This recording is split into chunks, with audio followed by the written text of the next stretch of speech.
customer. Jebare. Kalisi. Na jebare. Ogenda soda. Ndika soda. Ka Mountain Dew. Kati tugende ogenda wa. Mbadde sina bagenda naye. Kyembadde nsaba onyambe. Guyambe kisoda weddemu. Mbadde njala kunjazika ku element eyo. Nga bw'omanyi naawe nina obuzibu eri bajja kunkwata. Naye kakati gw'olowooza nze sikwatibwa. Nze nkuwa element ngende eri poliisi ate nange nzire kwe nkwate kati nze n'abantu. Nedda kati kankubulya amazima nga tuvudde ku Messi amanya g'amatuufu ye Nicholas Mpirwe atufuddeko. It's now like 2 hours ago. Badde mulamu nga tannawa muluma avudde ku mulimu n'akomawo awaka n'atuula n'amala okulya n'agala ngende neebakemu nkoye. 5 minutes later someone calls us bana mujje monna mwafa okumutuukako nga yeesika ntuyita ambulance ne bajja ne bamukolako okumutwala mu ddwaliro. 20 minutes later ne bamupronouncing dead.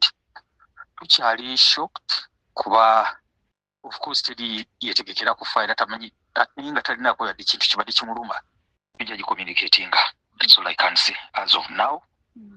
We are tukyali shocked nga nawe bw'obimanyi.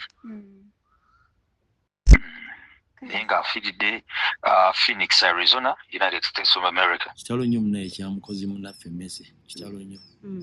Kitalo nnyo kuba ffe aba yafuuka muganda waffe. Kubanga nze nga tannaba na kuva wano mu Uganda asha bingi. Mbadde nvaka ne wabeerawo mukwano gwe bamuyita Lubwama yankubidde essimu n'aŋŋamba amawulire gategedeko nze galiwa. N'aŋŋamba Messi ali Yuda ne mugaali bweru. N'aŋŋamba afudde ne mugamba olimba. N'aŋŋamba ganoonyerezeeko mangu ojja onzirire. So amawulire awo gansanze ŋŋamba kubanga mbadde bwe navudde mu gym ku makya ng'esidda ku social media. Gye nsinga okujjukira nga nze nti ennaku nga zisembedde nga naatera okuflying out. Yaŋŋamba kankuteekere birthday yo.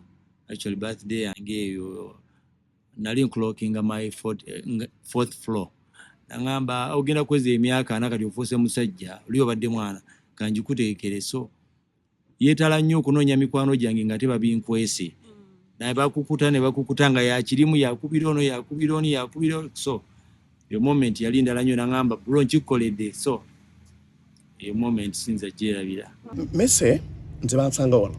Nze bansanga ku Super era bajja ne mukulu bamuyita Julius Abiria mu 2012 but yatandika okukola ddala mu 2013 bwe bajja nga bakava ku Dembe mukulu John abaleeta Joyce Abiria era mu kutandika okukola yatandika mu recordings try to in a studio yaffe nga nze mba testing olubuzi gaabwe yali ne Wilbur by then Wilbur balinga bonna bakudembe kandi bajja nga bakolaawo nga bakola voices nga bagenda nga bakola voices bagenda. So ne batandikira ddala okukola ebyaddala mu 2013 mu 2013 yali ye Wilbur Aisha Chomanji owabakayimbira then ne Wilbur nga bakola Saturday kuva saa 12 mpaka saa 4. Show yalinga olaba ngerimu erima mulire ga entertainment nnyo music na bitu bityo.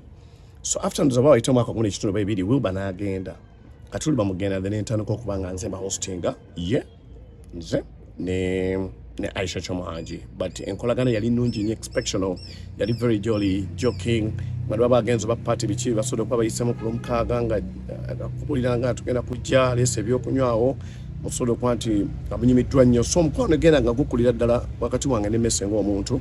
Mwenga bakozi banne mikwano gye mwina nteekateeka ki kozi nga bumanyi mu Buganda?